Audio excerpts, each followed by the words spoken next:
దేశంలో అతిపెద్ద వివాదం ఏంటంటే అయోధ్య బాలరామాలయంలో విరాళాల చోరీ. ప్రభుత్వం బీజేపీది, అయోధ్య రామాలయం కోసం పోరాడింది బీజేపీ, హిందూ ఆలయంలో పనిచేసేది హిందువులు, మరి విరాళాలు కాజేసింది హిందువులే. ఎందుకు ఇంకా కామ్గా ఉన్నారు, సైలెంట్గా ఏం చేస్తుంది ప్రభుత్వం అని కొంతమంది నిత్యం సోషల్ మీడియాలో ప్రభుత్వాన్ని ప్రశ్నిస్తున్నారు. ఈ ప్రశ్నించిన వాళ్ళు ఎవరో తెలుసా మీకు? అయోధ్య రామాలయం కోసం బయటికి వచ్చి ఏ రోజు గొంతు విప్పనటువంటి వ్యక్తులు, అయోధ్య రామాలయం కోసం ఏ రోజు కనీసం ఒక కంప్లైంట్ కూడా ఇవ్వనటువంటి వ్యక్తులు, అయోధ్య రామాలయం కోసం పోరాడుతున్న వ్యక్తులని అవహేళన చేసిన వ్యక్తులు. 500 సంవత్సరాలకు పైగా అయోధ్య రామాలయం కోసం ఎంతోమంది హిందువులు తమ ప్రాణాలను సైతం లెక్క చేయకుండా పోరాటం చేసి రామాలయాన్ని సాధించారు. బాబర్ లాంటి ఒక దురాక్రమణదారుడు దేశం మీద పడిపోయి హిందూ ఆలయాలను ధ్వంసం చేసి ఆ ప్రాంతాల్లో కొన్ని మసీదులను నిర్మించడం జరిగింది. అలా నిర్మించిందే బాబ్రీ మసీద్. ఈ బాబ్రీ మసీదు రామాలయంగా మారడానికి 500 సంవత్సరాలు పట్టింది. మనకు తెలిసి 500 సంవత్సరాలే, ఇంకెన్ని సంవత్సరాలు అయి ఉంటుందో తెలియదు. అంటే ఈ రామాలయాన్ని ఎంత కష్టపడి సాధించుకున్నాం, ఆలయం కట్టుకున్నాం, దేవుని పేరుతో విరాళాలు వసూలు చేసాం. ఆ వసూలు చేసిన విరాళాలని మనలోనే ఒక దొంగ కాజేశాడు అంటే మనకి ఎంత ఇబ్బందిగా అనిపిస్తుందో ఒకసారి ఆలోచించండి. రామాలయం కోసం పోరాటం చెయ్యని మీకే రాముని సొమ్ము కాజేశారంటే బాధగా అనిపిస్తుంటే, రామాలయం కోసం పోరాడి కేసులు పెట్టించుకొని జైళ్ళకి వెళ్ళి ప్రాణాలు పోగొట్టుకున్నటువంటి వ్యక్తులకి ఇంకెంత బాధగా అనిపిస్తుందో ఒకసారి ఆలోచించండి. సో ఇక్కడ నేను అనేది ఏంటంటే, రామాలయ వివాదాన్ని అడ్డం పెట్టుకుని రాజకీయం చేయాలని చూస్తున్నారు.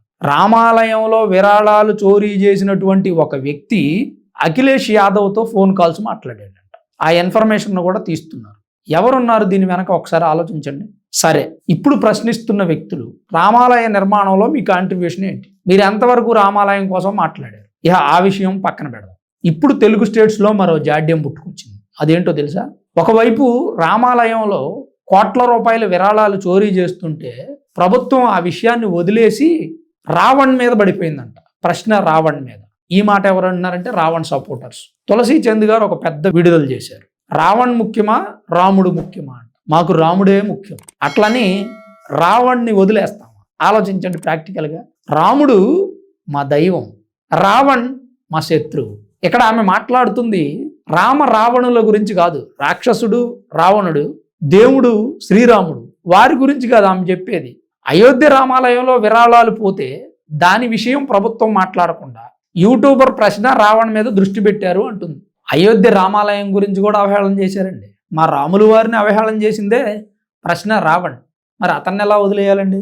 ఒక మాట, చిన్న క్లారిఫికేషను. మేము రాముడిని వదలం, పూజించుకుంటాం. రామాలయంలో విరాళాలు దోచేసిన వ్యక్తులను కూడా వదలం, ఖండిస్తాం, శిక్షిస్తాం. అట్ ద సేమ్ టైం మా రాముడిని అవహేళన చేసినటువంటి వ్యక్తుల్ని కూడా వదలమండి. అంత తేలిగ్గా వదలం. ఎందుకు నేను ఈ మాట అంటున్నానంటే, మీ దైవం మీకు ఎంత ముఖ్యమో మా దైవం మాకు అంతే. కొంతమంది మూర్ఖులు ఏమంటున్నారంటే, దేశంలో అభివృద్ధి అవసరం లేదు, ఎడ్యుకేషన్ డెవలప్మెంట్ అవసరం లేదు, హెల్త్ డెవలప్మెంట్ అవసరం లేదు, దేవుడే ముఖ్యం అంటున్నారు. ఇదే మాట మేము మిమ్మల్ని అడుగుతాం. మీ దేవుణ్ణి మీరు పూజించడం, ప్రార్థించడం ఆపేసి మీరు కూడా హెల్త్, ఎడ్యుకేషన్ డెవలప్మెంట్ కోసం పోరాడండి. ఈవెన్ ఈ దేశంలో భక్తితో పాటు అభివృద్ధి కూడా జరగాలనుకుంటున్నాం. మేము కావాలనుకుంటున్నాం. అది మా మతంలో ఏవైనా మూఢనమ్మకాలు, అంధభక్తి ఉంటే వాటిని నిర్మూలించడానికి మరలా మేమే నడుం బిగిస్తున్నాం. హిందూ మతంలో ఏమైనా మూఢనమ్మకాలు ఉంటే వాటిని సంతోషంగా తీసేయడానికి సిద్ధంగా ఉన్నాం. అదే మిమ్మల్ని ఒక మాట అంటాం అలా అని మూఢనమ్మకాలు వదిలేమని వదిలేస్తారు మీరు? వదిలేరు, మా మీద దాడి చేస్తారు. మేము అంటుంది ఏంటంటే, మా దేవుణ్ణి మీరు అవమానించొద్దు, మీ దేవుణ్ణి మేము అవమానించం. మీరు మేము అన్నదమ్ముల్లాగా ఉందాం. మీ దేవుని వద్దకు మేము వస్తాం, నిల్చుంటాం, మీ దేవుణ్ణి గౌరవిస్తాం, మిమ్మల్ని గౌరవిస్తాం. మా దేవుణ్ణి మీరు గౌరవిస్తారా? మా దేవుని వద్దకు వచ్చి మీరు నిల్చొని ప్రసాదాలు తింటారా? చేయలేరు. చేయలేనప్పుడు మా దేవుణ్ణి అపహాస్యం చేయొద్దు. ప్రశ్న రావణ్ అనే వ్యక్తి గురించి మీరు మాట్లాడుతున్నారు. ప్రశ్న రావణ్ మా దేవుణ్ణి అపహాస్యం చేశాడు. దళిత క్రైస్తవ సభకు వెళ్ళి ఆ సభలో కూడా అపహాస్యం చేశాడు. బాలరామాలయంలో విరాళాలు చోరీ అవుతుంటే ఏం చేస్తున్నాడు, ప్రశ్న రావణ్ ఎందుకు టార్గెట్ చేశారు అంటున్నాడు. బాలరామాలయంలో విరాళాలు చోరీ అవుతుంటే ఆ రాష్ట్ర ప్రభుత్వం, ఆ రాష్ట్ర ముఖ్యమంత్రి, సెంట్రల్ గవర్నమెంట్ చూస్తారు. మన రాష్ట్రం సాక్షిగా రాముడిని అవమానించిన వ్యక్తులను ఎవరు చూడాలండి? మీరే చెప్పండి, దీనికి కామెంట్ రూపంలో మీ అభిప్రాయాన్ని తెలియజేయండి.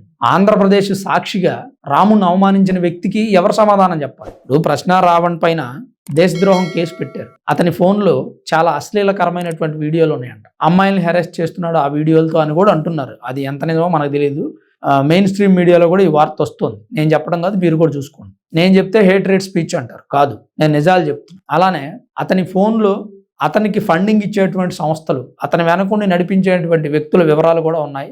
అందుకని ఎన్ఐఏ రంగంలోకి దిగి అతన్ని విచారిస్తుంది. అతని వెనుక ఉన్నటువంటి షెల్ కంపెనీలు ఏంటి అనేది ఎంక్వైరీ చేస్తారు. నిజంగా అతనికి వాళ్ళతో సంబంధాలు ఉన్నాయి అంటే అతనికి శిక్ష పడుతుందని కూడా అంటున్నారు. మరి అలా ఆరోపణలు ఎదుర్కొంటున్నటువంటి వ్యక్తికి సపోర్ట్ చేస్తూ వీడియోలు చేసే వ్యక్తుల్ని ఏమనాలి? ఎందుకు సపోర్ట్ చేస్తున్నారు? అతను ఆరోపణలు ఎదుర్కొంటున్నాడు. అతనికి అడిగిన ముత్యంలాగా బయటకు వస్తే ఇవన్నీ అందరం సపోర్ట్ చేద్దాం, తప్పే ఉంది. మా దేవుడిని అవమానించినందుకు మేము సపోర్ట్ చేయమండి, ముందే చెప్తున్నా. రేపొద్దున మరలా నువ్వు రావణ్కి సపోర్ట్ చేస్తా అన్నావు కదా, ఎందుకు చేయలేదని మీరు నన్ను అడగొద్దు. నేను రావణ్కి ఒకవేళ ఎలా సపోర్ట్ చేస్తానంటే అతని వెనక షెల్ కంపెనీలు లేవు, అతను రాజద్రోహం చేయలేదు, దేశద్రోహం చేయలేదు అంటే దాని విషయంలో ఏదైనా మాట్లాడగలను. అంతేగాని మా దేవుణ్ణి అవమానించినందుకు మాత్రం సపోర్ట్ చేయను. అతన్ని క్షమించలేము, సహించలేము. అతను మాట్లాడిన మాటలు మరీ అంత దారుణంగా ఉన్నాయి. అలానే ప్రశ్న రావణ్ణి ఎన్ఐఏ ఎంక్వైరీ చేసిన తర్వాత ఏం శిక్ష పడుతుంది అనేది కూడా ప్రస్తుతం ఆసక్తికరంగా మారిన అంశం. ప్రస్తుతాన్ని నెల్లూరు జైల్లో ఉన్నాడు.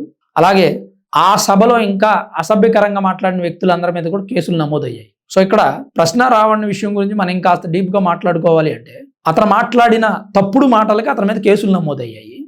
అతన్ని అరెస్ట్ చేయమని కేసులు పెట్టిన వ్యక్తులు హిందూ సంఘాల వారు డిమాండ్ చేశారు. అప్పుడు ఆయన అరెస్ట్ చేశారు. ప్రభుత్వానికి ఇందులో ప్రమేయం ఏముందో నాకు ఎక్కడ అర్థం కాల పాయింట్. ఇప్పుడు ప్రజాప్రతినిధులను గెలిపించింది ప్రజలు, ఆ ప్రజల్లో హిందువులు కూడా ఉన్నారు. హిందూ దేవుళ్ళని అవమానించినందుకు అతని మీద కేసు పెట్టారు. హిందువులు అతన్ని అరెస్ట్ చేయాలని డిమాండ్ చేస్తున్నారు. ప్రభుత్వానికి అతన్ని అరెస్ట్ చేయాల్సిన బాధ్యత ఉందా లేదంటారు? తప్పకుండా మీ అభిప్రాయాన్ని కామెంట్ రూపంలో రాయండి. వీడియో చూస్తున్న ప్రతి ఒక్కరు దయచేసి లైక్ చేయండి. Thanks for watching this video.